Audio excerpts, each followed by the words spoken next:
бардык эле маселеге мурдун тыкпай эле отурбайбы дейт. Тескеринче ушундай бардык маселелерге мурдун тыккан, но бирок баягы ложный донос деп коет го, баягы текшерилбеген маалыматты жибербей эле ошондой адамдарды мындай сен кыйынсың деп коюп турса, жана көзөмөл ошолордун аркасы менен келет да.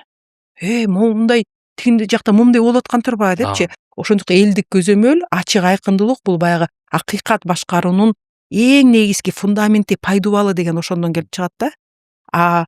Элдер силер унчукпай эле тияка туруп тургула, биз бияктан көзөмөлдөп алабыз деген ал жөн эле баягы миф да, потому что 25 көзүң жок, элдикинен ашып кеткен бир суткада 100 саатың жок, сенин да ресурстарың чектелген. Ошон үчүн бүт функциянын баарын бир жерге топтоп ала бербей, ооба сен да кыйынсың, сен да карап тур, акча туура жака кетип атабы, ошонун тиги жыйынтыгы туура чыгып атабы депчи.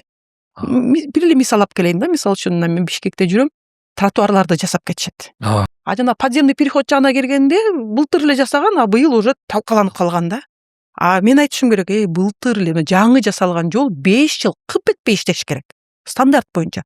Эмне үчүн койгон брусчаткалардын баары 1 жылга жетпей уже талкаланып, оодарылып, аңтарылып калган деп мэрияга жазсам, мэрия барып туруп, ошол жасаган подрядчикти алып келип туруп, сен стандарт бар да. Жасаган нерсең 5 жылга иштеш керек болчу. Эмне үчүн 1 жылда эле кетип калды деп кайра жасатып, кайра ордуна келтирип, ушинтип атып, баягы күндөн күнгө кичинекейден бир нерселер оңолуп атып, жана элдик контроль деген ушундай да.